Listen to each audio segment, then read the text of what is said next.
Bonjour les écrivains, j'espère que vous allez bien, je suis super content de vous retrouver dans cette nouvelle vidéo. Alors, si ce n'est pas encore fait, pensez à vous abonner. Et puis, pensez aussi à laisser un petit commentaire, à chaque fois, ça fait plaisir. Cette petite vidéo, elle est différente de d'habitude, puisque ça va pas être un jeu d'écriture aujourd'hui, mais suite à un travail qu'on a fait ensemble, souvenez-vous, sur un abécédaire sur la thématique de l'environnement, personnellement, j'ai été piégé avec les lettres X et W. Je vous ai dit, allez voir aussi de votre côté ce qu'on peut trouver dans un dictionnaire. Et puis je me suis dit, mais en fait, est-ce qu'on va vraiment le faire? Non, non, on a autre chose à faire dans sa vie que d'aller creuser ce qu'il y a derrière les lettres W et X. Et du coup, attention, nous sommes dans un atelier d'écriture, et s'il y a un endroit où on peut aller regarder ce qu'il y a derrière les lettres W et X, c'est bien dans le club des écrivains. Du coup, je suis équipé aujourd'hui d'un dictionnaire. Alors, c'est pas le plus récent, ça je vous l'accorde à 200%. Il n'empêche qu'on devrait certainement avoir des informations sur ce qu'on aurait pu écrire aux lettres W et X. Alors c'est parti, je change de caméra et puis on va explorer ensemble le dictionnaire. Voilà, alors je commence par la lettre W. Et alors, je ne sais pas si vous voyez trop à l'écran, mais vous inquiétez pas, je vais rapidement lire ce que j'ai sous les yeux. De toute façon, il n'y a pas beaucoup de pages. Et puis surtout, ce qui m'intéresse, ça va pas être les noms de lieux ou les noms de personnes, mais bien des choses qu'on aurait pu mettre dans un abécédaire. Alors, on y va. Donc, Vase, tout ça, ça va être effectivement des gens, ou alors on a des lieux. Wadden, la mer des Wadden, partie de la mer du Nord, comprise entre les îles de la Frise et la côte des Pays-Bas. Ok. Waddington, ok, ça nous fait penser à un ours, non? Ah non, c'est Paddington, pardon. Ensuite, tout ça, donc là, c'est des villes. Bon, Wagner, ok. Ah, bah, il y a Wagnérien, dis donc. Ça alors... wagon. Voilà. Donc ça, je suis content. On aurait pu mettre wagonnage, transport de marchandises par wagon. Ok. Ou wagonnet, un petit wagon à caisse basculante utilisé dans les mines pour le terrassement. Ça vaut plus de points au Scrabble que wagon. Ensuite, nous avons alors un philosophe. Donc, Wadja. Non, c'est alors cinéaste. Wakame. Ah, wakame. Algue marine que l'on peut cultiver et qui se consomme comme un légume. Wakame. Ensuite, on a un port, le port de Wakayama. Ok. Bon, bah, je passe parce que tout ça, c'est des gens ou des lieux. Donc, ok. Hop. Bah, dis donc, il y a quand même pas... Ah, il y a Walkman. Hop là. Walkman, si vous ne connaissez pas les Walkman, eh bien, c'est que nous ne sommes pas de la même génération. C'était pour nous exceptionnel. On se baladait avec les écouteurs sur la tête, et puis on mettait une cassette au départ, et puis ensuite un CD. Ah, c'était le bon vieux temps. Les années 80 à peu près.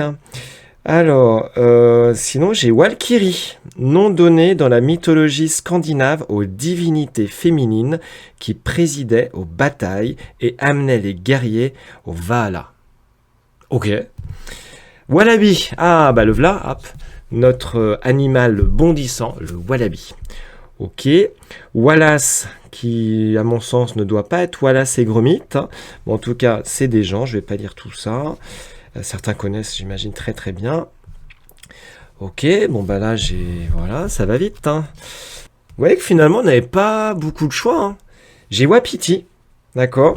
Wapiti, un grand cerf d'Amérique du Nord. Vous avez l'image, hop là, attendez, voilà. Le Wapiti. J'aurais pas dit que c'était un grand cerf, dites donc. Originaire d'Asie, dont les bois peuvent atteindre 1,80 m d'envergure. Faut pouvoir passer en forêt avec ça. Ensuite, Warrens. Le Wargame. Wargame, c'est un anglicisme. Forcément, s'il faut piocher chez les Anglais pour avoir des mots dans notre abécédaire. En tout cas, c'est un jeu de stratégie consistant à reconstituer une bataille historique ou à simuler, une guerre. Wargame. Bon, ensuite, Warhol, ok. J'ai Waran. Titre, à ordre portant mention de la valeur des marchandises déposées dans un magasin général par un commerçant et lui permettant de négocier celle-ci. Ou alors titre d'emprunt boursier donnant le droit d'acquérir d'autres titres. J'y connais rien à la bourse, mais visiblement, ce mot est employé. D'ailleurs, il y a un verbe, le warrantage, ou plutôt, il y a warranter, hein, d'accord, et il y a un nom, le warrantage. Eh bah, ça nous fait une belle jambe, hein. Pas ouf les W quand même, hein. Je commence à bien comprendre pourquoi on a eu des difficultés. Bon, ensuite, des lieux, des lieux, des lieux. Encore des lieux, voilà. Bon, Washington, ça, ma foi, pourquoi pas. Mais ça reste quand même un lieu. Ensuite, voilà. Je vais vite, hein, puisque j'essaye quand même de nous raccrocher à des noms pour notre abécédaire, mais c'est compliqué. Il y a watt, d'accord, l'unité de puissance du système. Ok. Le watt-heure.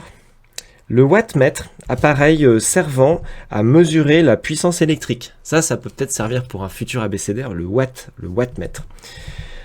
Ok. Bon, bah, c'est très passionnant ces W. Hop.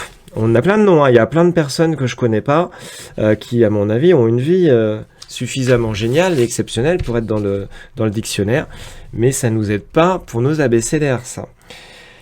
Alors, j'ai tourné la page.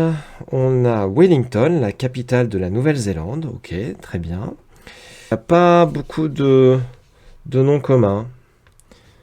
Bon, peut-être que j'en ai oublié un, hein, ça se trouve, mais vous voyez que c'est pas riche.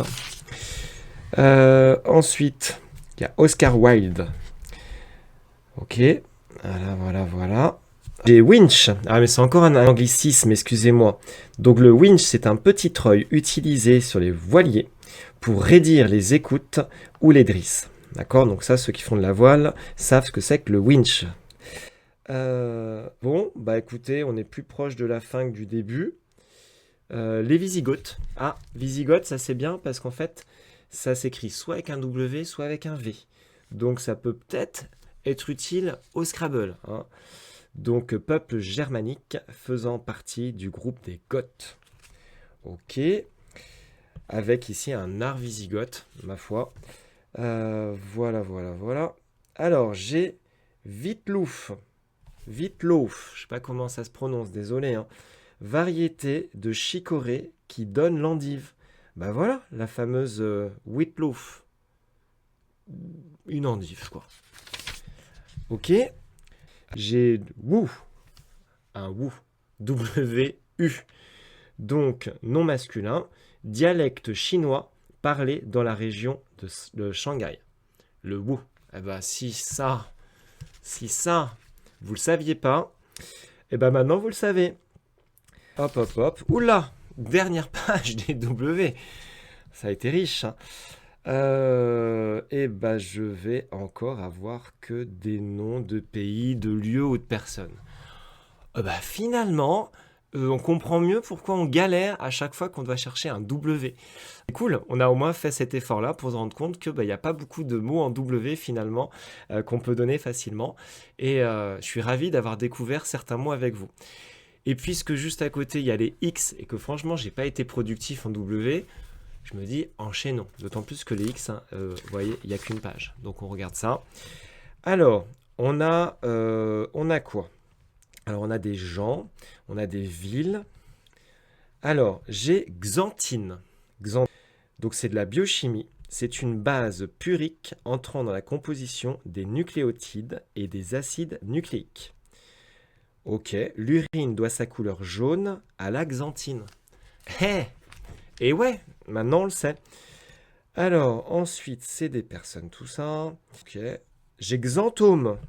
T-H-O-M-E. Tache ou nodosité cutanée. Au coude, au genou, sur le cuir chevelu, jaunâtre constitué de lipides infiltrés. Ok, donc de la graisse infiltrée qui va donner des taches, ça s'appelle un xanthome. Hop. Ensuite, on a le xénon, hein, qui est un élément chimique. Bon, ok. Alors, on a xénartre. Xénartre. C'est de la zoologie. C'est l'ordre de mammifères d'Amérique du Sud, abondant au tertiaire, donc c'est une période géologique, dont seuls subsistent les tatous, les paresseux et les fourmiliers. Ok, pourquoi pas. Les xénogreffes, alors c'est quand on fait une greffe sur un homme avec un organe qui ne vient pas de lui-même, d'accord, donc prélevé sur un animal. Okay. Ensuite, on a xénophile, des personnes qui éprouvent de la sympathie pour les étrangers, beaucoup plus sympa que xénophobe, c'est-à-dire l'inverse, qui a une hostilité envers les étrangers. Bon, ça c'est pas cool. Alors, il y a xéranthème, plante herbacée, dont l'immortel des horticulteurs est une espèce annuelle. Donc xéranthème, c'est une plante herbacée. Bah, écoutez, xérographie.